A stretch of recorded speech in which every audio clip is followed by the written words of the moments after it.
जी मोहतरम, कल उम्मीद है आपने वो जो सवाल था कर लिए होंगे, एक दो होमवर्क में दिए थे। वो मसला तो नहीं आया न्यूमेरिकल्स में जो छोटे छोटे थे? डन। कितने लोगों ने किए हैं? अच्छा, पेज 143, बैड डेट।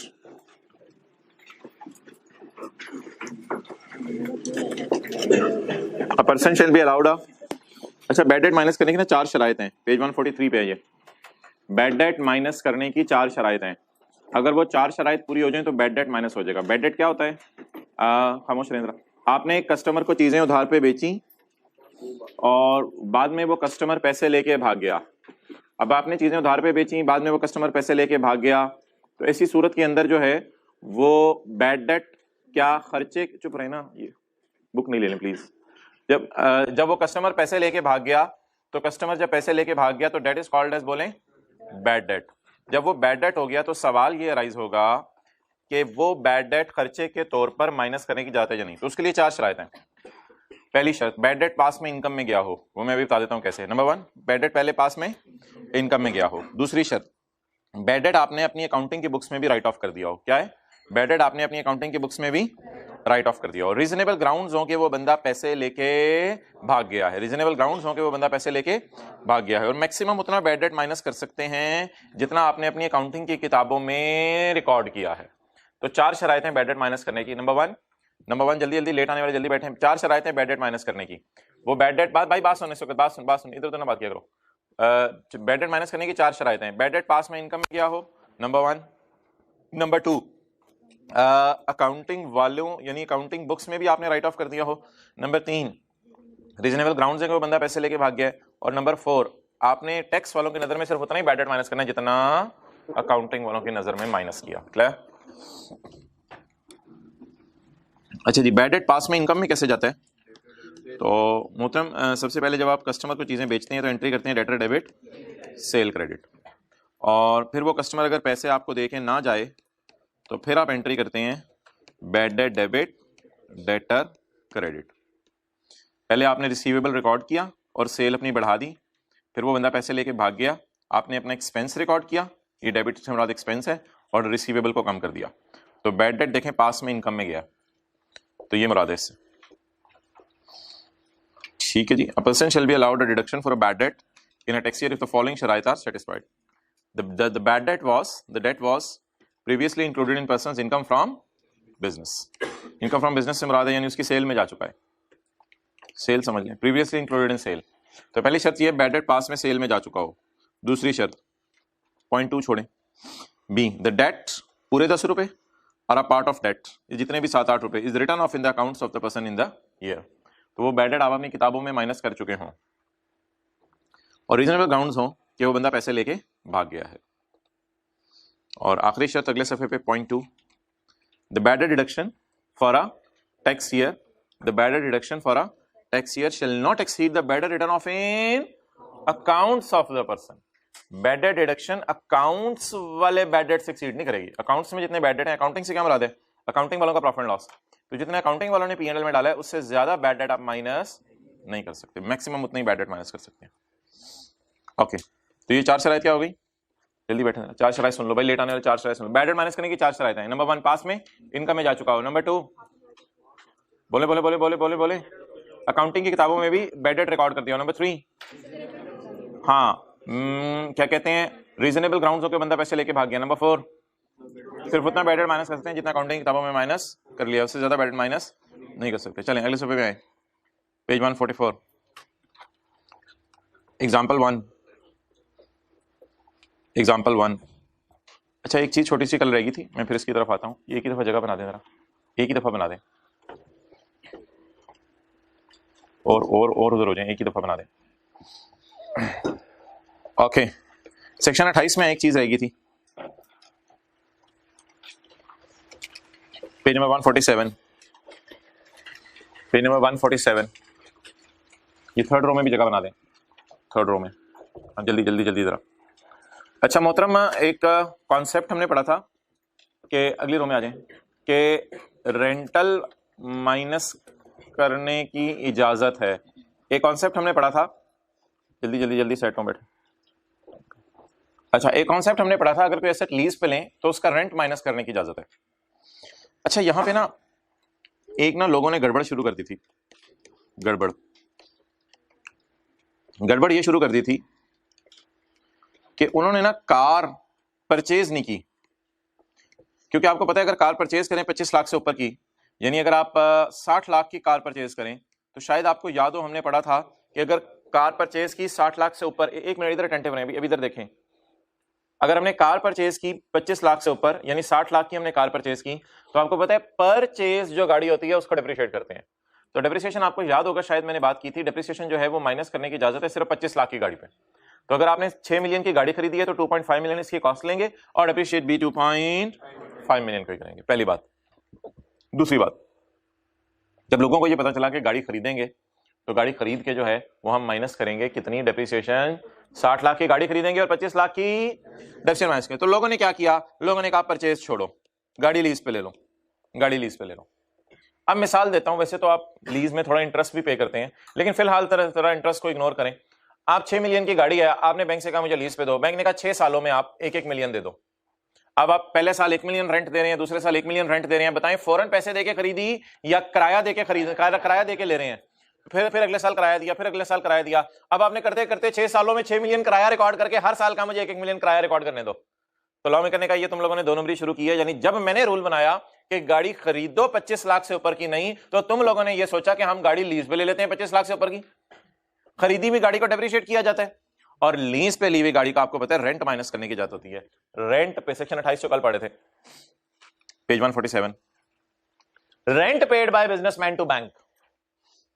तो लीज वाली गाड़ी का क्या माइनस करने की इजाजत है, रेंट। लेकिन मोहतरम अगर आप लीज पे गाड़ी ले लें तो फिर याद रखिएगा आपको यहां भी 25 लाख रेंटल माइनस करने की इजाजत है। यानी पहले साल आपने 1 मिलियन रेंटल पे किया, माइनस कर लें, दूसरे साल 1 मिलियन रेंटल पे किया, माइनस कर लें, तीसरे साल जब आपने 1 मिलियन रेंटल पे किया तो सिर्फ 5 लाख माइनस करें, और अगले साल अगर आपने रेंटल पे किया तो आप कुछ भी माइनस करने की इजाजत नहीं है। तो अगर आपने गाड़ी 25 लाख से ऊपर वाली लीज पे ले ली है तो फिर भी कितना रेंटल माइनस करने की इजाजत है, 25 लाख। और अगर आपने 25 लाख से ऊपर वाली गाड़ी खरीद ली है तो फिर कितने डिडक्शन माइनस करने की इजाजत है, 25 लाख। दोनों में एक ही बात है। और याद है ये गाड़ी कौन सी थी जो राइज ने सरासिफ को दी हुई थी, डेवो बस वाली बात नहीं थी ये। For a deduction of lease rental, for deduction of the cost of vehicle, कौन सी वाली, not plying for hire, bracket not plying for hire, कौन सी, not plying for hire. Plying for hire नहीं, डेवो बसों की बात नहीं हो रही डेवो बसों की बात नहीं हो रही। For deduction of lease rental the cost of vehicle shall not exceed 25 lakh. और अगर बढ़ गई, हाँ तो लिख लें मैक्सिमम 25 लाख तक रेंटल माइनस करने की इजाजत है, मैक्सिमम 25 लाख तक रेंटल माइनस करने की इजाजत है। और उधर क्या लिखा था, मैक्सिमम 25 लाख को डेप्रिशिएट करने की इजाजत है, और इधर क्या लिखा, मैक्सिमम 25 लाख तक रेंटल माइनस करने की इजाजत है जी। उसमें पहले साल 1 मिलियन माइनस कर दो, दूसरे साल 1 मिलियन, तीसरे साल 5 लाख, अगर 1-1 मिलियन कर दो। ओके आ जाए जी वापस, ये पॉइंट कल रह गया था।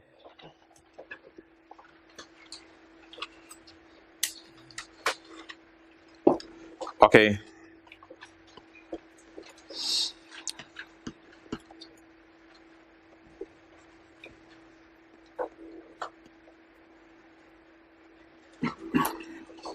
A person shall be okay, sorry, page 144, example 1.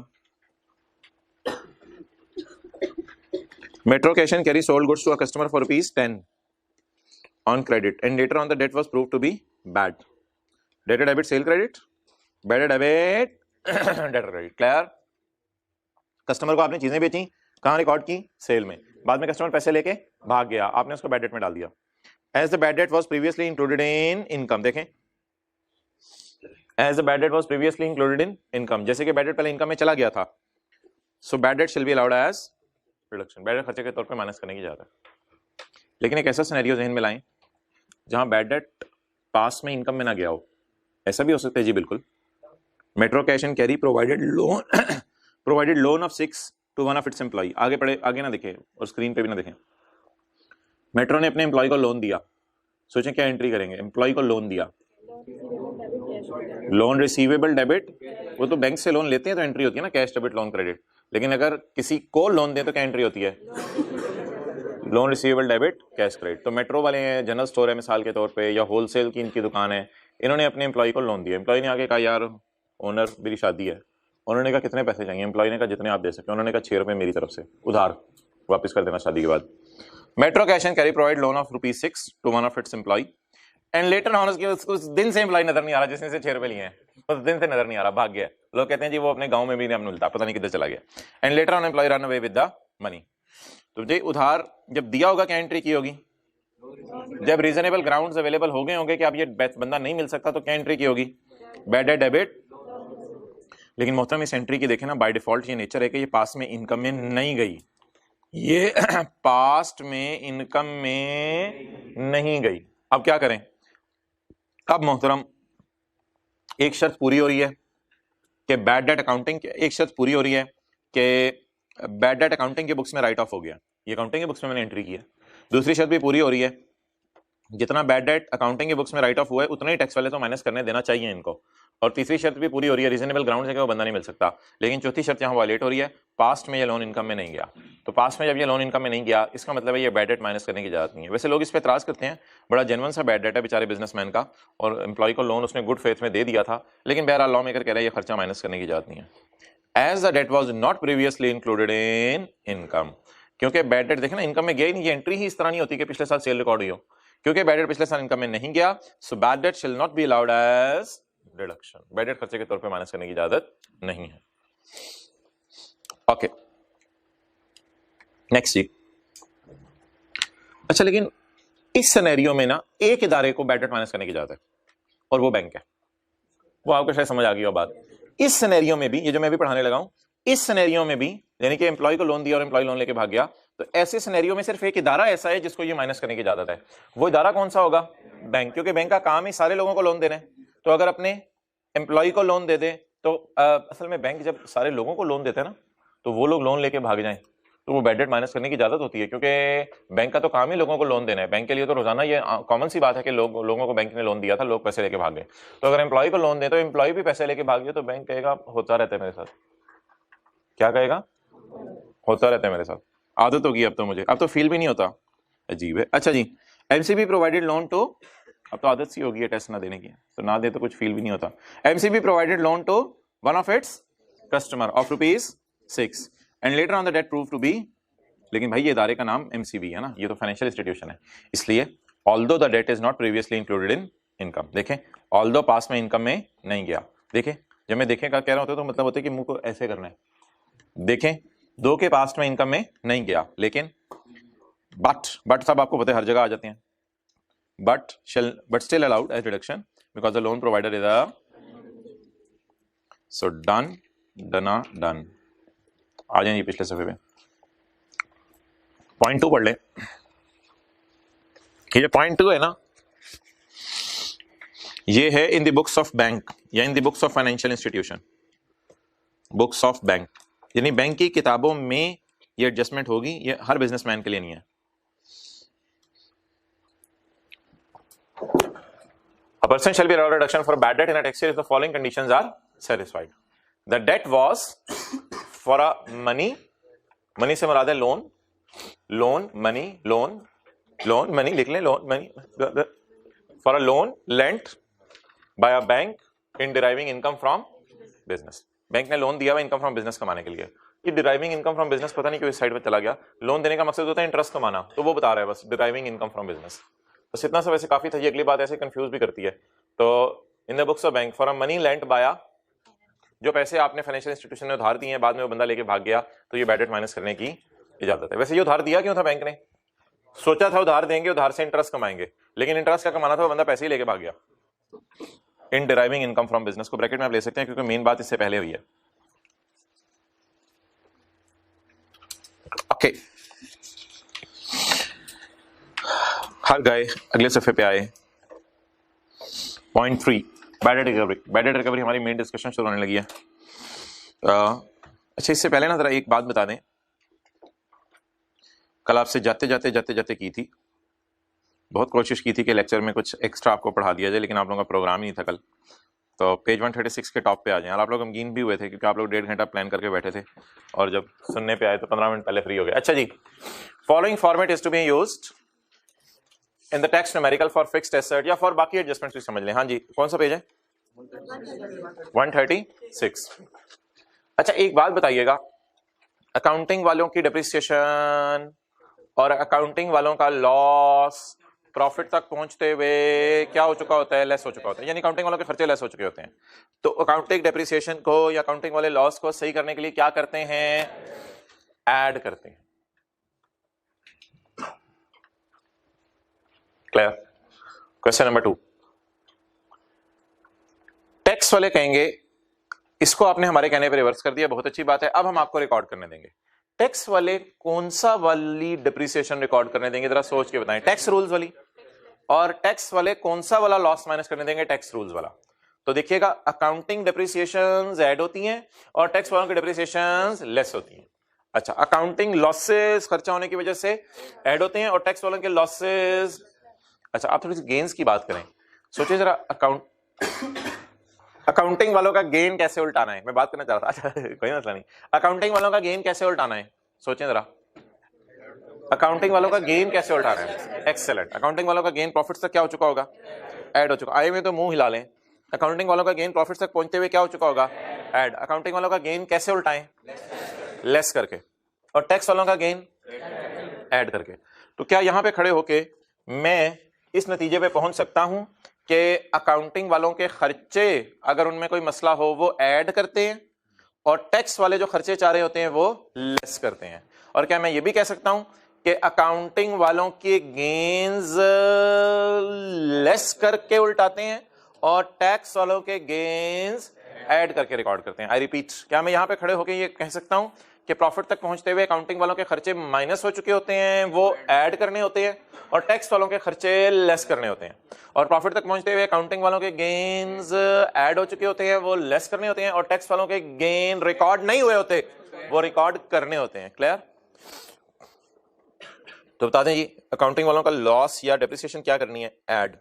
और टैक्स वालों का गेन, सॉरी अकाउंटिंग वालों का गेन लेस। तो अकाउंटिंग वालों के खर्चे ऐड और अकाउंटिंग वालों की इनकम्स लेस। अगर करने की जरूरत पड़े, जरूरी नहीं हर खर्चे के साथ ही ऐसा कर रहे हो। मिसाल के तौर पे देखिए, हम न्यूमेरिकल्स कर रहे थे, एक दिन आप लोग तैयार होकर आए हुए थे, उस दिन हम न्यूमेरिकल्स कर रहे थे। उन न्यूमेरिकल्स निकालने की जरूरत नहीं। उन न्यूमेरिकल्स में हमने क्या किया था? पेज 192, पेज 192 के ऊपर हमने किया था कि सैलरीज को हमने कुछ भी नहीं किया था। असल में सैलरीज बिजनेस का नॉर्मल सा खर्चा है। प्रॉफिट तक पहुंचते हुए माइनस हो चुका था, हमने कहा था खैर है माइनस हो गया, कुछ करने की जरूरत नहीं। लेकिन प्रॉफिट तक पहुंचते हुए डेप्रिसिएशन माइनस हो चुकी हुई थी, वो हमने कहा था ये तो अकाउंटिंग रूल्स वाली है, इसलिए सब्सिट्यूशन को क्या कर दिया था? ऐड कर दिया था। तो जरूरी नहीं कि सारे खर्चे ही ऐड करने हो, जिन खर्चों में मसला है उन्हें ऐड करना पड़। बहुत शर्माते हैं आप लोग, जाएं क्लास से, ना बोलते हैं ना। अच्छा कहीं और चले जाएं। अच्छा, page number 144, example 1, a churrer has disclosed accounting profit of, page number 144, a manufacturer has disclosed accounting profit of 6 lakh for tax year 2011. This is arrived at by deducting bad debt of, इस तक आते हुए कितने bad debt? Page number कौन सा है? 144, जल्दी निकालो यार। 144, a manufacturer has disclosed accounting profit of 6 lakh, इस तक आते हुए बैड डेट कितने माइनस हो चुके हैं? मुझे बताइए, इस तक आते हुए जो बैड डेट माइनस हुए होंगे वो अकाउंटिंग रूल्स वाले होंगे या टैक्स रूल्स वाले? अकाउंटिंग रूल्स वाले होंगे। तो अकाउंटिंग वालों ने कितने बैड डेट माइनस कर दिए? 2 lakh. However commissioner allowed only 1,80,000। असल में ना कई दफा ये डिस्प्यूट भी आ जाता है। हम कहते हैं यार वो बंदा 2 लाख लेके भागा है, कमिश्नर कहते हैं मारूं तुझे, 2 लाख लेके भागा है। मेरे ख्याल से 1,80,000 लेके भागा है, रीजनेबल ग्राउंड्स नहीं लग रहे तेरी बात में, तो मेरे ख्याल से इतने ज्यादा लेके नहीं भागा। तो उसको बिल्कुल उसी तरह ट्रीट करें, खर्चों की तरह। ये माना कि ये डेप्रिसिएशंस नहीं है, लेकिन ट्रीटमेंट उस तरह कर लें। प्रॉफिट तक पहुंचते हुए अकाउंटिंग वालों की डेप्रिसिएशन क्या हो चुकी होगी, माइनस हो चुकी होगी, उसे क्या कर दें, ऐड कर दें। इसकी जगह किसके वाले डिडक्शन माइनस कर दें, टैक्स वालों की। तो बताएं खर्चों का रूल, बताएं खर्चों का रूल। खर्चे अकाउंटिंग वाले खर्चे उल्टाने हो तो ऐड करते हैं, और टैक्स वालों के खर्चे रिकॉर्ड करने के लिए अकाउंटिंग वालों की चीजें उल्टानी होती हैं, टैक्स वालों की चीजें रिकॉर्ड करनी होती हैं। ये बेसिक रूल याद रखिए, अकाउंटिंग वालों की चीजें उल्टानी होती हैं, टैक्स वालों की चीजें रिकॉर्ड करनी होती है। तो बैड डेट भी खर्चा है, डेप्रिसिएशन भी खर्चा है, दोनों का आपस में कोई ताल्लुक नहीं, दोनों खर्चों की नेचर में जमीन आसमान का फर्क है, लेकिन दोनों हैं तो खर्चे ना। साथ साले को प्यार से कहें, दोनों हैं तो खर्चे ना। कहते हैं दोनों हैं तो खर्चे ना। तो अगर दोनों हैं तो खर्चे ना, तो क्या करें, जो डेप्रिसिएशन के साथ कर रहे थे वही इसके साथ कर दें। तो इसको सॉल्व करते हैं जी। शर्म नहीं आती, साथ वाले को नीचे देख रहे हैं, शर्म नहीं आती। अच्छा जी, प्रॉफिट कितने, 6 लाख।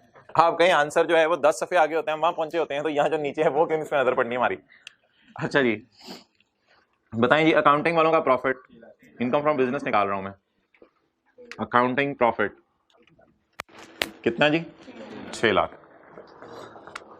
रुपीज इन 1000 में कर रहा हूं मैं। प्रॉफिट तक पहुंचते हुए, प्रॉफिट तक आते आते कितना बैड डेट माइनस हो चुका है, 2 लाख। उसको क्या कर दें, ऐड कर दें अकाउंटिंग डेप्रिसिएशन की तरह।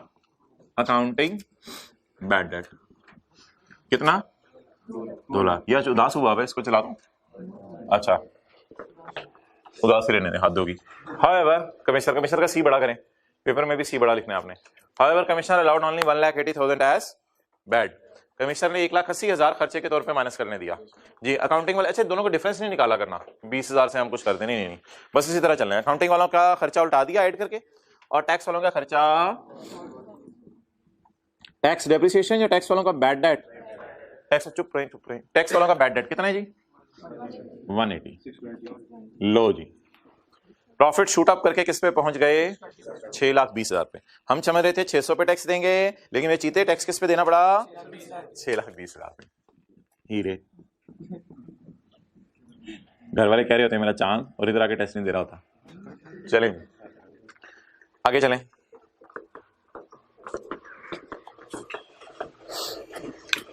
कंटिन्यूइंग फ्रॉम क्वेश्चन 1, क्वेश्चन 1 से कंटिन्यू करें। इन अब पेपर में कहेंगे वो तो मैं कीता नहीं। Continuing from question 1, in tax year 2012, he disclosed rupees 7 lakh as accounting profit. जी, ये साल कौन सा था, 2011। अब कौन सा साल शुरू होने लगे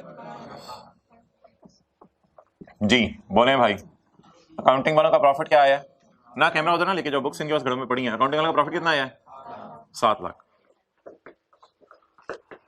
इस तक पहुंचते पहुंचते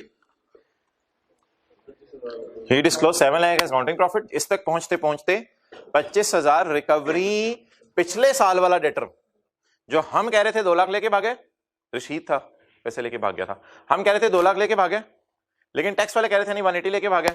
उसने कहा तुम लड़ाई छोड़ो, मेरी तरफ से 25 लो, मैं 25,000 देता हूं। क्लियर। हम क्या कह रहे थे, रशीद कितने लेके भागे, 2 लाख। कमिश्नर क्या कह रहा था, रशीद कितने लेके भागे, 180। रशीद देख रहा था ये दोनों लड़ रहे हैं मेरे बारे में। रशीद अगले साल आया, ये लो 25,000 वापस करता हूं, ये लो कितने वापस करता हूं, 25,000 वापस करता हूं। अकाउंटिंग वाले टीचर ने क्या एंट्री की होगी, कैश डेबिट इनकम क्रेडिट, या बैड डेट रिकवरी इनकम भी टीचर नाम रखवाते थे। वैसे बहरहाल उससे क्या फर्क पड़ता है, बैड डेट रिकवरी इनकम नाम रखें या जो मर्जी नाम रखें, कैश डेबिट इनकम क्रेडिट। तो अकाउंटिंग वाले टीचर ने इसको इनकम में डलवा दिया होगा। अच्छा, ये क्यों लिखा हुआ था ऊपर, प्रॉफिट तक पहुंचते हुए माइनस हो चुका है बैड डेट, और इधर लिखा हुआ था 7 लाख में पड़ा है 25।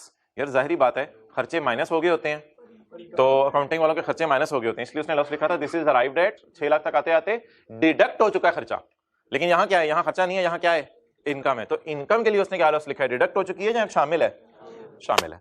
अच्छा मोहतरम, मैं ना स्काई ब्लू कलर में आपको बता रहा हूं, ये था अकाउंटिंग वालों का खर्चा, ये है अकाउंटिंग वालों की इनकम, ये है टैक्स वालों का खर्चा। अब मसला ये है सवाल में कि टैक्स वालों की इनकम हमें नहीं पता, टैक्स वालों की इनकम हमें नहीं पता। अब जब टैक्स वालों की इनकम हमें नहीं पता ना, तो टैक्स वालों की इनकम हमने पेपर में खुद निकालनी होगी, यानी टैक्स वाले भी तो कोई राय रखेंगे ना। अच्छा, जब वो बंदा पैसे लेके भागा था, तो हम अकाउंटिंग वालों ने क्या कहा था, कितने लेके भागा है, 2 लाख। जब वो बंदा पैसे लेके भागा, तो कमिश्नर ने क्या कहा, कितने लेके भागा है, 1,80,000। जब वो लेके आया तो हम अकाउंटिंग वालों ने क्या कहा, कितने लेके आया 25। अब टैक्स वालों से पूछा अब तुम्हारी क्या राय है, अब तुम तो नहीं तो झूठ बोलोगे कि ये 25 नहीं लेके आया। उन्होंने कहा जी बिल्कुल ये 25 नहीं लेके आया। हमने कहा चुप। उन्होंने कहा नहीं हम बताते हैं, हम बताते हैं। तो आपको पता है टैक्स वालों का गेन निकालने के बड़े डिफरेंट तरीके होते थे। टैक्स वालों का गेन कभी हम गाड़ी के ऊपर निकाल रहे थे 25 लाख से ऊपर वाली बड़ी अजीब सी कैलकुलेशन करते थे।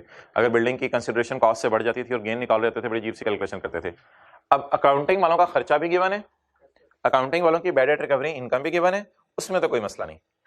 टैक्स वालों का खर्चा गिवन है, लेकिन टैक्स वालों की बैड डेट रिकवरी इनकम सवाल में मिसिंग है। वो हम पेपर में फॉर्मूले से निकाला करेंगे। लेकिन इससे पहले कि मैं किसी फॉर्मूले की तरफ जाऊं, एक काम मैं पहले करूंगा, वो ये करूंगा अकाउंटिंग वालों की bad debt recovery income accounting वालों की बैड डेट रिकवरी इनकम उल्टानी है। उससे पहले हमें काम करना पड़ेगा अकाउंटिंग वालों की बैड डेट रिकवरी इनकम। अब उल्टाने के लिए साइन कौन सा है वो भी काफी देर पहले डिस्कशन हो गया आपसे। उल्टाने के लिए साइन जरा सोचें, इनकम्स उल्टाने के लिए क्या साइन हो सकता है? इनकम्स उल्टाने के लिए लेस का साइन यूज होगा। तो बोले प्रॉफिट में क्या पड़ा, प्रॉफिट में क्या पड़ा, माइनस नहीं हुआ, प्रॉफिट में क्या पड़ा है, कितना पड़ा है 25। तो प्रॉफिट तक पहुंचते पहुंचते ये 25 रिकवरी इनकम क्या हो चुकी है ऐड। तो इसको क्या कर दें, इनकम में पड़ी है तो इसको लेस कर दें। पहले तो 25,000 को मक्खन में से बाल की तरह निकाल दें, फिर देखते हैं टैक्स वालों ने कितनी शक्कर डलवानी है। नाश्ता नहीं किया हो ना, मक्खन में से बाल की तरह 25,000 को निकालें, फिर देखते हैं टैक्स वालों ने कितनी शक्कर डलवानी है। उल्टाएं जी, लेस किनके वाला bad debt recovery income, accounting वालों की बैड डेट रिकवरी इनकम। ये उल्टा दी। ये इससे पहले मैंने काम कर लिया कि मैं टैक्स वालों की बैड डेट रिकवरी इनकम निकालूं। अच्छा जी, ऊपर वाले सवाल में क्यों नहीं मसला हुआ था कोई वर्किंग करने का? इसलिए कि अकाउंटिंग वालों का खर्चा भी गिवन था और इधर देखें इधर, और इधर अकाउंटिंग वालों की इनकम तो गिवन है लेकिन टैक्स वालों की इनकम गिवन। अब टैक्स वालों की बैड डेट रिकवरी इनकम निकालने का एक अजीब सा फॉर्मूला है। टैक्स वालों की बैड डेट, जैसे टैक्स वालों का गेन लॉस निकालते थे फिक्स एसेट बिकने पे, अजीब सी बात हो रही होती थी, आप अकेले में जाके शर्मिंदा हो रहे होते थे ये किस तरह गेन लॉस निकाल रहे हैं। तो अब मोहतरम हम वर्किंग करने लगे हैं। वर्किंग नंबर 2-3 बंदे ले आए क्योंकि वो वर्किंग देखते रहे, बड़ी इंपॉर्टेंट वर्किंग है। तू ऐसे खलो जा, वर्किंग हो रही है। टैक्स वालों की bad debt recovery income, tax वालों की बैड डेट रिकवरी इनकम, ये अब हम निकालने लगे हैं। ओके, डिस्ट्रैक्शन हो रही है, ये लो। अच्छा, टैक्स वालों की बैड डेट रिकवरी इनकम, इसका एक अजीब सा फॉर्मूला है। ये फॉर्मूला बाहर आने लगा है।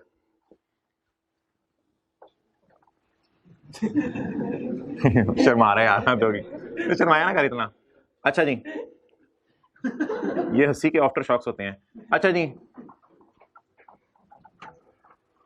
पहले तो मुझे बताएं बैड डेट रिकवर्ड कितना है सवाल के मुताबिक। रिकवर्ड, रिकवर्ड इस साल हुआ है, पिछले साल रिकवर हुआ था, इस साल हुआ है। रिकवर्ड कितना है 25,000। अच्छा जी, अभी लेस के साइन को छोड़ें, मुझे बताएं एक्चुअल बैड डेट कितना था। Actual bad debt, actual bad debt कितना था, एक्चुअल बैड डेट कितना था 2 लाख। वो बंदा पैसे लेके भागा था 2 lakh. Clear? Actual bad debt कितना था जी 2 लाख। लेस, अजीब सा फॉर्मूला बन रहा है, previously allowed as deduction, previously allowed as deduction. बताएं प्रीवियसली अलाउड एज डिडक्शन कितना था? हमारा साल कौन सा है 12। प्रीवियसली का क्या मतलब है 11। प्रीवियसली अलाउड एज डिडक्शन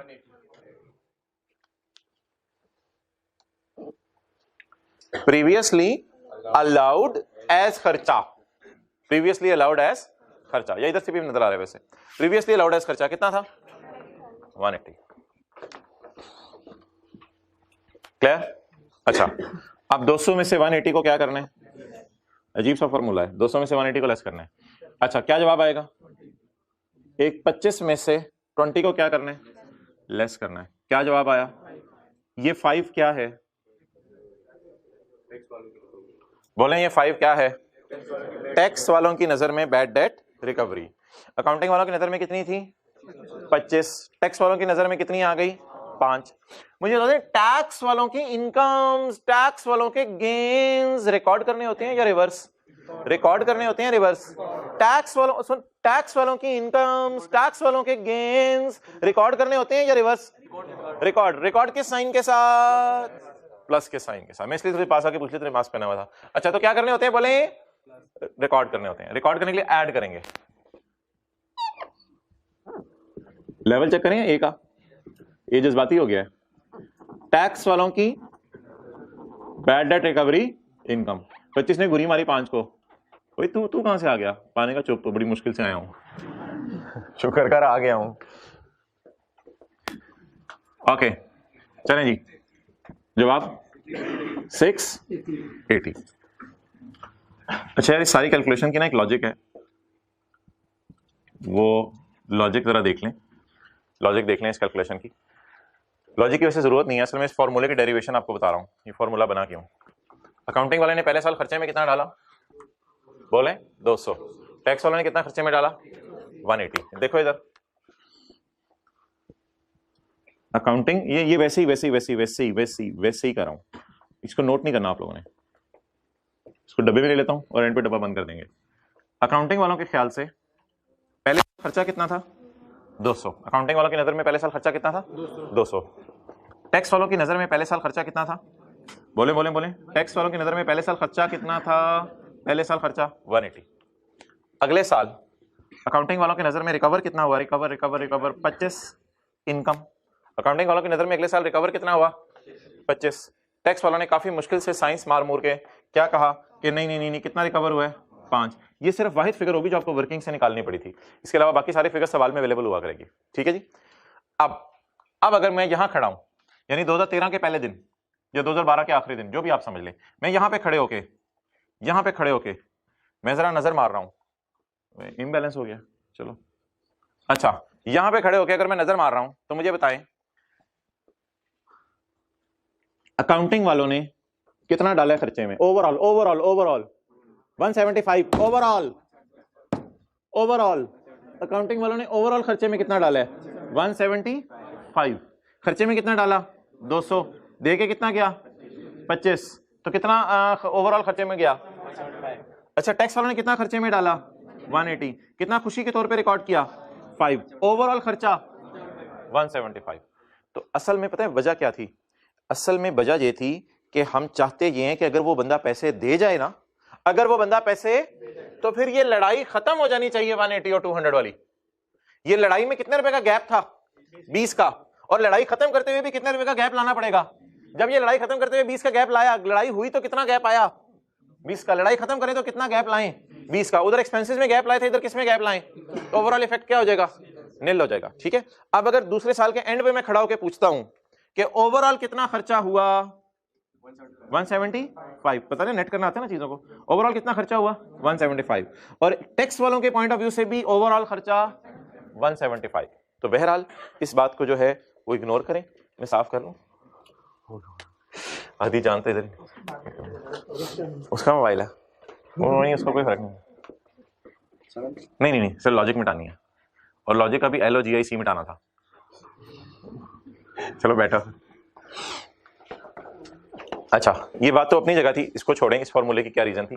आप बस ये बताएं, अकाउंटिंग वाले खर्चे को क्या करना होता है? ऐड। अकाउंटिंग वालों के खर्चे को क्या करना होता है? ऐड। और टैक्स वालों के खर्चे को लेस। क्लियर? नंबर 2, अकाउंटिंग वालों की इनकम को क्या करना होता है? बोल दे। अकाउंटिंग वालों की इनकम को क्या करना होता है? लेस। ये लेस करके इजी मार्क्स ले लेने हैं। फिर 5 के लिए किसमें जाने? वर्किंग का फॉर्मूला बता दें क्या है? टैक्स वालों की बैड डेट रिकवरी इनकम, ये फॉर्मूला है। बैड डेट रिकवर्ड वो कितने हैं जी? 25। एक्चुअली कितने थे बैड डेट? लेकिन प्रीवियसली माइनस कितने करने दिए थे उन्होंने? 180। नोट कर। रशीद तू भी आज कसम तोड़ दे, नोट कर ले। जल्दी करें, जल्दी करें।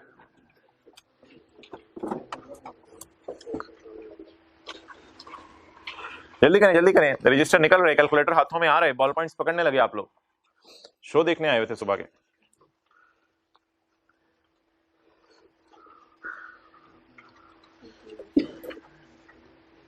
इस बंदे को कोई बात टीचर के दिल पे लग जाए ना तो इग्नोर कर दिया करे उसको।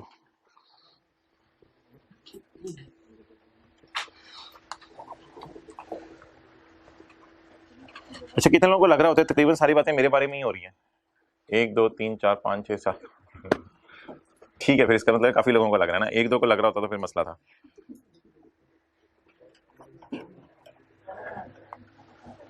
ओके, वो तो बता दी ना किसके। अच्छा ओके, नहीं नोट करने दो, रजिस्ट्रेशन निकालने में टाइम लग गया था। जल्दी करो बच्चों, जल्दी करो, भाई अभी निकाल रहे हैं, निकाल लिया। अच्छा जी, चलें आगे।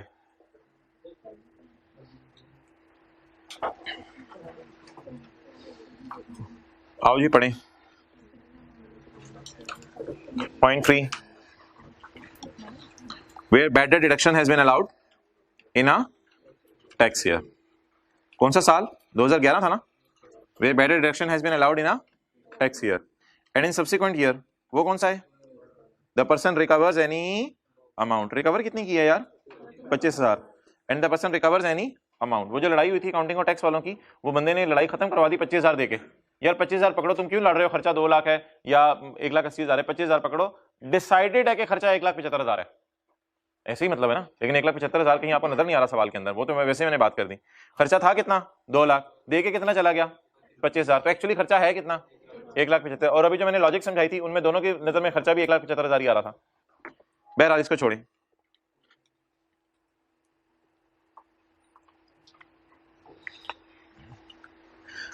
Where bad debt recovery is greater than the difference between whole of bad and amount previously allowed as, the excess shall be chargeable under that income from in the year in which it is received। Sir ये क्या कहा है आपने? अच्छा पढ़ लें इसको, अगले सफे पे आए। भाई यही वाला सवाल कर रहे हैं हम, 7 लाख वाला। मैंने व्हाइट बोर्ड पे 25,000 माइनस किया है, नीचे किया था 5,000 ऐड किया व्हाइट बोर्ड पे भी। यही वाला सवाल कर रहे हैं। अमाउंट रिकवर्ड कितनी है? 25,000। एक्चुअल बैड डेट कितना है? 2 लाख। प्रीवियसली अलाउड रिडक्शन कितना है? 180। अभी 5 आया था, 5 को मैंने इनकम में डाला था, आप सबके सामने इनकम में इसको इंक्लूड किया था। ओके, तो इस सवाल को मैं अब उधर से नहीं समझा रहा व्हाइट बोर्ड से, मैं इधर से समझाने लगा हूं। अब ना आप लोगों ने ऐसे आंखें फाड़ के देखते रहना, देखें साथ वाले की आंखें। अच्छा, वेयर बैड डेट रिकवरी, बोले ओ भाई खड़े होके देख।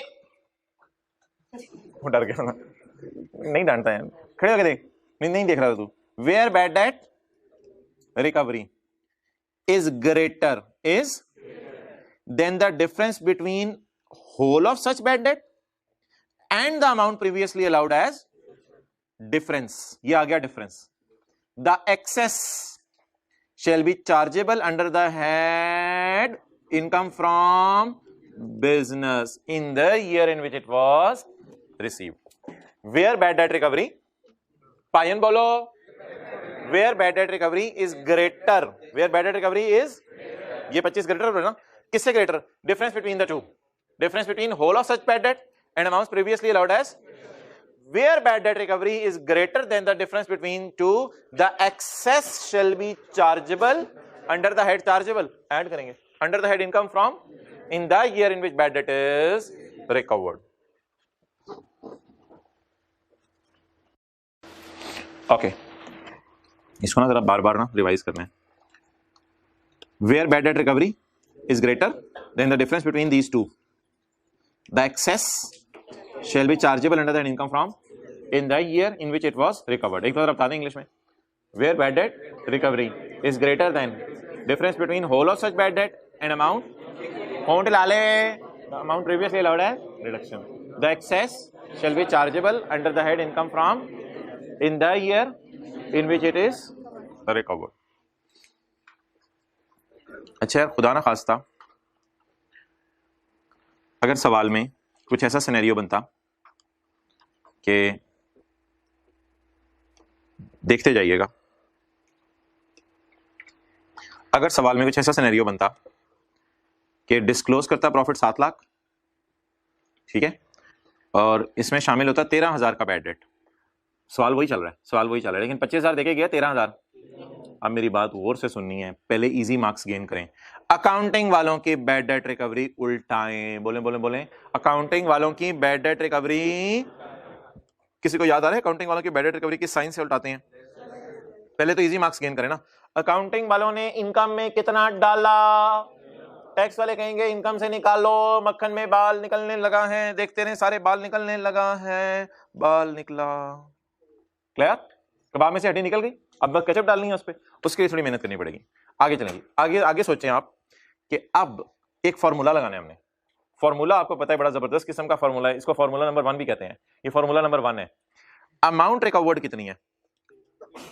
13,000। आगे बोलें। Actual amount of bad date किसी को याद हो? पिछले सवाल से कंटिन्यू करें ना।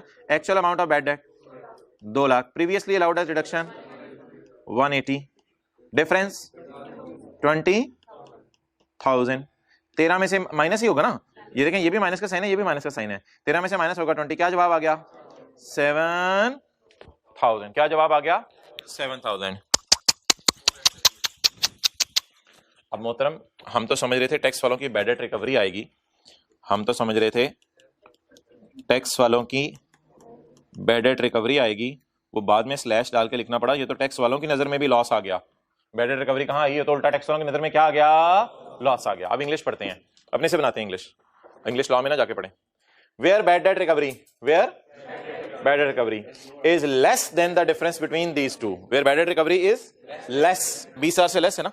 Where bad debt recovery is less than the difference between these two, the shortfall. बोले प्यार से बुलाएं इसको। द शॉर्टफॉल, ट्राई करो आप भी, मास्क उतार के जरा ट्राई करो। द शॉर्टफॉल, ऊपर कर लो। The shortfall shall be allowed as reduction. ये खर्चे के तौर में माइनस करने की जात होगी भाई। अगर इसको भी इनकम ही डालना है तो फिर नेगेटिव को भाड़ में डालना है, नेगेटिव साइन को क्या करना है फिर? तो मोहतरम अगर ये कभी नेगेटिव आ जाया करेगा तो फिर इधर भी नेगेटिव ही जाया करेगा। हाँ, दो फिगर, ये भी फिगर माइनस होगी, ये भी। ये किस लिए माइनस होगी? कि ये अकाउंटिंग वालों की इनकम थी, ये अकाउंटिंग वालों की इनकम थी। और चाचू इनकम थी, अंदर आए, सॉरी इनकम थी, ये अकाउंटिंग वालों की क्या थी? इनकम को कैसे उल्टाते हैं? लेस करके। यार इधर हम इनकम निकालने गए लेकिन आ गया लॉसा। अब लॉस को फिर क्या कर सकते हैं? मजबूरन माइनस करेंगे। तो कभी कभी ऐसा भी आ जाएगा कि आप इनकम निकालने जाएंगे और लॉस आ जाएगा, तो आपने वहां घबराना नहीं है, आपने लॉस को क्या कर देने? माइनस। ऊपर गेन आया था, इसको हमने क्या किया था? ऐड किया था। इधर क्या आया?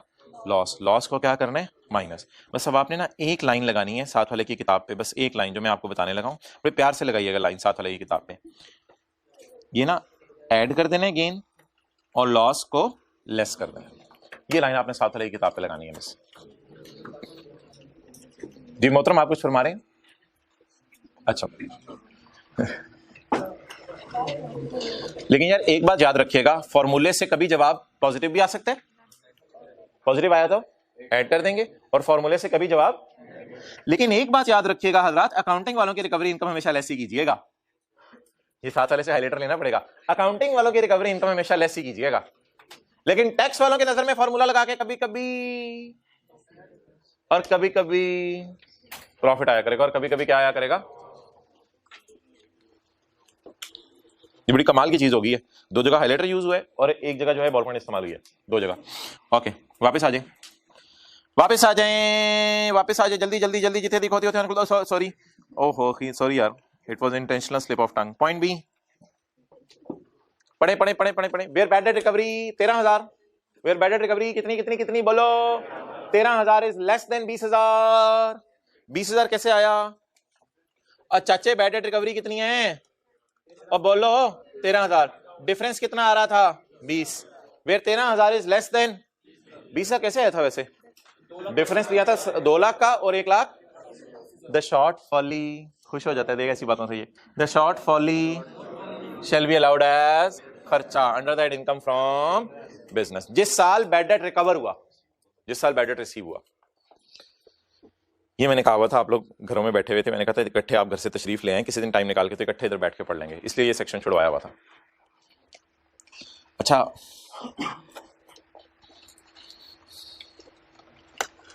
घर में टाइम होते तो थोड़ा सा निकाल लेंगे, नहीं होता चलें ठीक है, आप लोग तो भी जाएं, बाकी लोग तरफ मुतवज्जो हो जाएं जो थोड़ा बहुत घर में टाइम निकाल सकते हैं। ये पेज 196 क्वेश्चन नंबर 3। क्या अभी तक वो अब हम पे वक्त पहुंच चुका है कि हम इस सवाल को ट्राई करें, एक फुल फ्लेज वाले को ट्राई कर सकते हैं अब हम? फुल फ्लेज वाला कोई सवाल, इसको आप ट्राई करके आएंगे कल या इकट्ठे इधर ट्राई कर लेंगे हम? शुक्र है ट्राई करके आएंगे।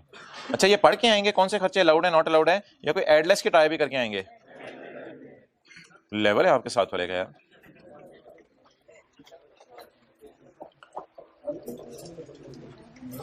आ जाए जी पेज 148 पे। ये लीज के बारे में हमारी कोई डिस्कशन है, ये इंशाल्लाह फिर हम करेंगे। फिलहाल पेज 148 पे आ जाएं। Disposal and acquisition of assets. बहुत नाराज हो गए, इसको भी चला दें आप। तो बैड डेट माइनस करने की कितनी शराइत थी जी? 4 शराइत थी। लेकिन अगर बैंक है और किसी को लोन दे दिया तो फिर तो बैड डेट माइनस करने की इजाजत है, चाहे पास में सेल में ना भी गया हो। और 2 लाइनें जाते जाते मेरी तरफ से, where bad debt recovery is greater than the difference between whole of such bad debt and amount previously allowed as, the excess shall be added in income. वो जो 7,000 आया था, कितना आया था?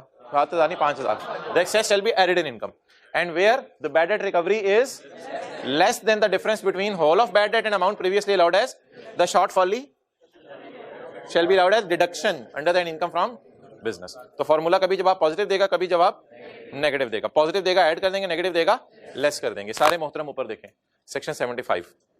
ये मैं कहता हूं मोहतरम देखें ऊपर, कुछ लोग फिर भी नहीं देखते। अच्छा, 2 बातें हैं, number 1 disposal and number 2 acquisition. अब हम फिक्स एसेट्स की तरफ मूव करने लगे। बिजनेस का चैप्टर हमारा ऑलमोस्ट ओवर हो गया, बिजनेस का चैप्टर यहीं तक था। आगे ये जो सेक्शंस हैं सेक्शन 75, 76, 77, ये बिल्कुल सेक्शन 74 से निकले हुए हैं। सेक्शन 74 था हमारा टैक्स ईयर का, याद आ रहा होगा किसको? नंबर याद है सेक्शन का? नंबर याद वैसे करना जरूरी नहीं, किसको याद है नंबर? सेक्शन 74 था जो पहली क्लास में पढ़ा था, टैक्स ईयर का। तो वहां से ये सेक्शन चला है 75, 76। तो ये जो मैं बातें पढ़ने लगा हूं, ये बातें सिर्फ बिजनेस के चैप्टर के लिए नहीं है, ये जनरल रूल्स हैं जो पूरे लॉ के अंदर एप्लीकेबल होंगे। कहां कहां इन रूल्स को पिछले पढ़े हुए किसी और चैप्टर से लिंक कराने, वो मैं खुद बताता चला जाऊंगा। फिलहाल हम बिजनेस एसेट्स को ही सामने रख के फिलहाल इसको पढ़ेंगे, लेकिन बिजनेस का चैप्टर ऑलमोस्ट खत्म हो गया। नीचे 1-2 कॉन्सेप्ट स्पेकुलेशन बिजनेस वाले पढ़े हुए, वो बस छोटे से रह गए बिजनेस के चैप्टर के, बाकी ये जनरल बातें शुरू हो गई हैं। Disposal and acquisition of assets. Disposal, asset बिक कब जाता है? एसेट बिकने के कई तरीके हैं। Asset will be considered as बिक गया when its ownership comes to an end. कई दफा एसेट आप खुद बेच देते हैं, प्लांट है बेच दिया। कई दफा अपना प्लांट देकर किसी और का प्लांट ले लेते हैं आप। कई दफा आप ट्रांसफर कर देते हैं किसी को, जैसे बाहर के मुल्क आपने ट्रांसफर कर दिया था कोई चीज, डिस्ट्रीब्यूट कर देते हैं। कई दफा किसी बंदे की डेथ होती है तो वो मरने पे अपने एसेट वर्सा को डिस्ट्रीब्यूट करके जाता है मरने से पहले। कई दफा कोई सॉफ्टवेयर लाइसेंस होते हैं उसे आप कैंसिल करवा देते हैं। और कई दफा जो है कोई एसेट, तो बड़ा ब्रॉड लफ्ज है ना यार, एसेट को अंडरलाइन कर लो, एसेट में कुछ भी आ सकता है। Depreciable asset, intangible, capital assets, shares, jewellery, कुछ भी लिख लो इधर। एसेट बहुत ब्रॉड लफ्ज है, ये बिजनेस के चैप्टर का सेक्शन नहीं है, बता रहा हूं again. Asset, depreciable asset, intangible, jewellery, private company के शेयर, सिक्योरिटीज, कुछ भी आ सकता है। एसेट तो बहुत ब्रॉड लफ्ज है। An asset will be considered as disposed of.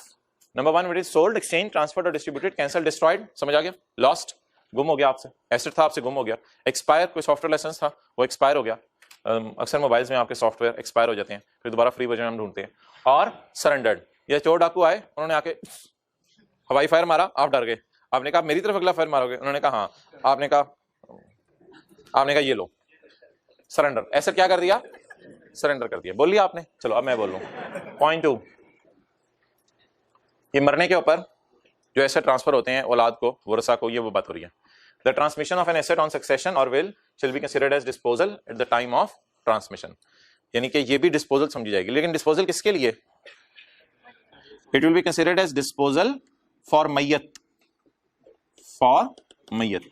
मैयत के लिए ये डिस्पोजल समझी जाएगी, क्योंकि उसके वरसा के लिए तो ये एक्विजिशन है, तो मैयत के लिए ये डिस्पोजल समझी जाएगी। और अब मैयत के लिए डिस्पोजल समझी जाएगी, उसका गेन लॉस कैसे निकलने का वो हमारे स्कोप में नहीं है असल में।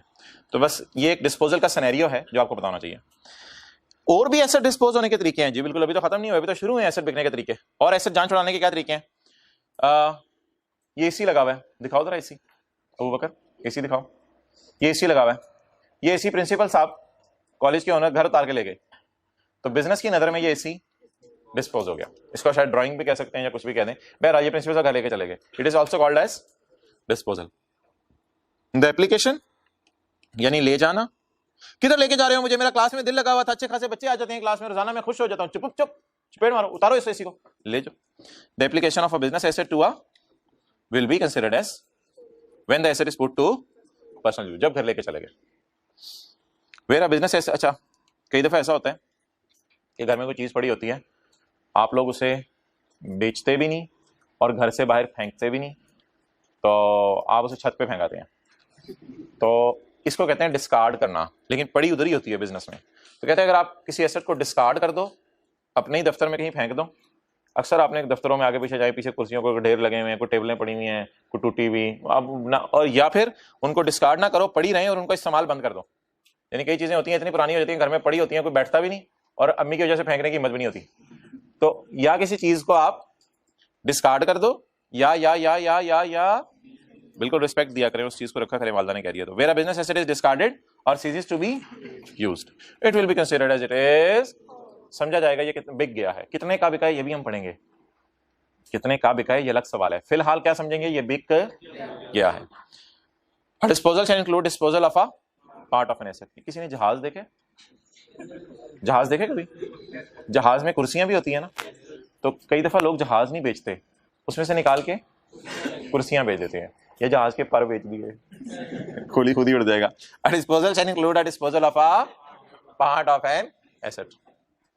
डिस्पोजल में ये भी शामिल है कि disposal of part of an asset हो जाए। तो चलें इसको बनी याद करें जरा, ये 8-10 लफ्ज़ हैं, इनको तो याद इधर ही कर लेना। Sold, exchange, transferred, distributed, cancelled, destroyed, lost, expired और सरेंडर्ड। ये 9 लफ्ज़ मेरी तरफ से, ये बाकी लॉ की तरफ से। The transmission of an asset by succession or will be considered as disposal.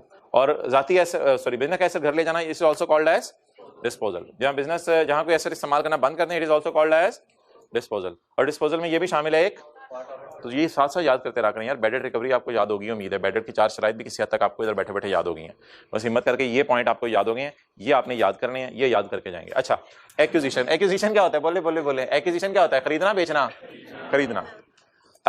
The time of acquisition of an asset.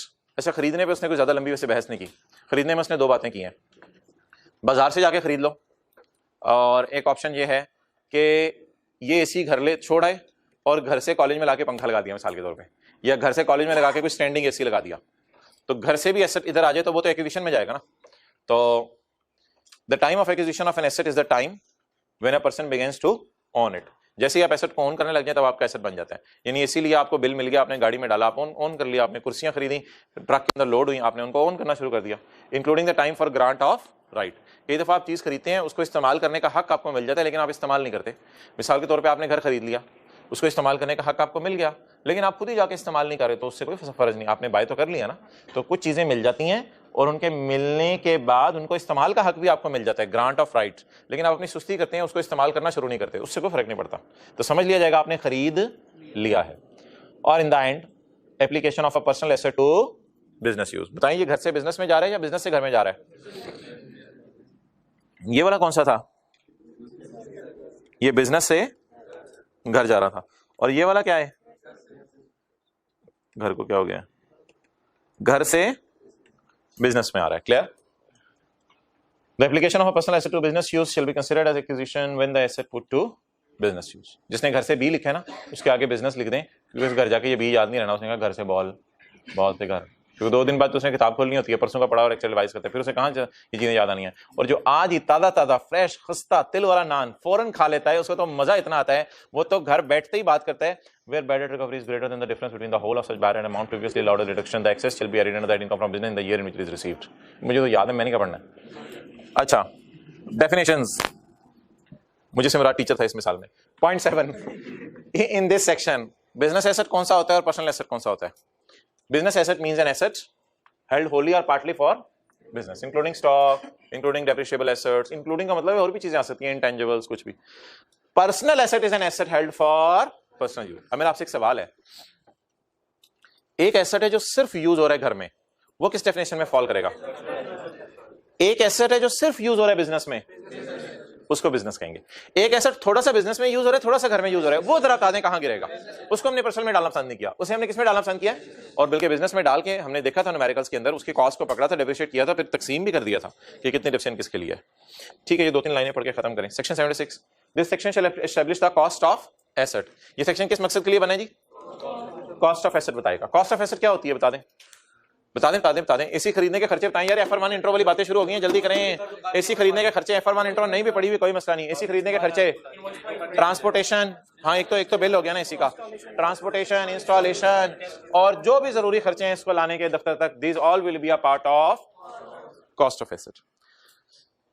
अच्छा, इस एसी को परचेज किया या घर से लाए हैं? अब हमने कल मेन बातें पढ़नी शुरू करनी है सुबह सुबह फ्रेश माइंड के साथ।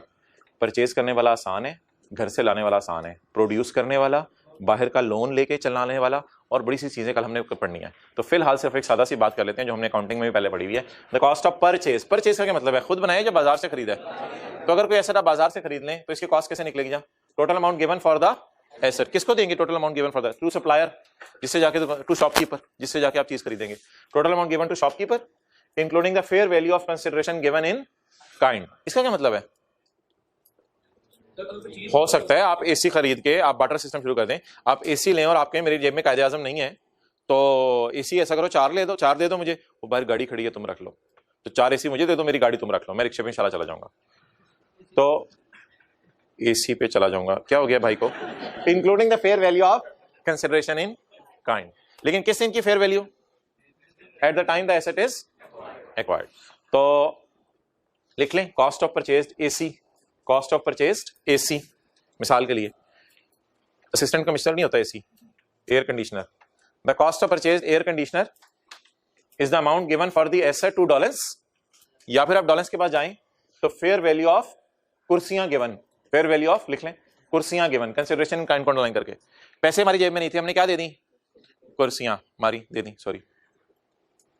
पॉइंट बी, इंसिडेंटल एक्सपेंडिचर्स आपने मुझे बताए थे, इंसिडेंटल होते हैं जरूरी खर्चे, लिखें ट्रांसपोर्टेशन, इंस्टॉलेशन, इंसिडेंटल जरूरी खर्चे, transportation, installation, paid in acquiring the asset and paid in disposing the asset. Asset dispose करने पे भी ट्रांसपोर्टेशन हो सकती है, हाँ एसेट डिस्पोज करने पे भी ट्रांसपोर्टेशन हो सकती है, तो ट्रांसपोर्टेशन खरीदने के वक्त भी हो सकती है, बेचने के वक्त भी हो सकती है।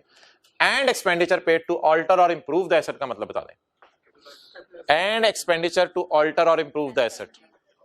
तो मोहतरम आपने कोई एसी खरीदना चाहा, लेकिन जब आप बाजार गए तो आपको एसी मिला था महंगा, आपने बाजार में जाके सोचा यार कि फिर सेकंड हैंड ही ले लेता हूं, लेकिन सेकंड हैंड थोड़ा सा जरा कमजोर था, आप उसको इंप्रूव करेंगे, बेहतर करेंगे, तो उसको इंप्रूव करने का खर्चा भी कैपिटलाइज होगा। हाँ यार ये बट जो है ना हर जगह आ जाता है, बट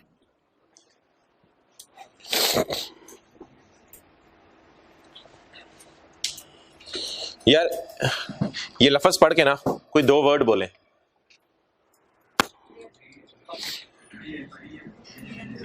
कोई 2 वर्ड बोले। रेयर सर्कमस्टांस कौन बोला है जी? Well done, well done, well done. 2 बंदे बोले हैं रेयर सर्कमस्टांस, वेल डन।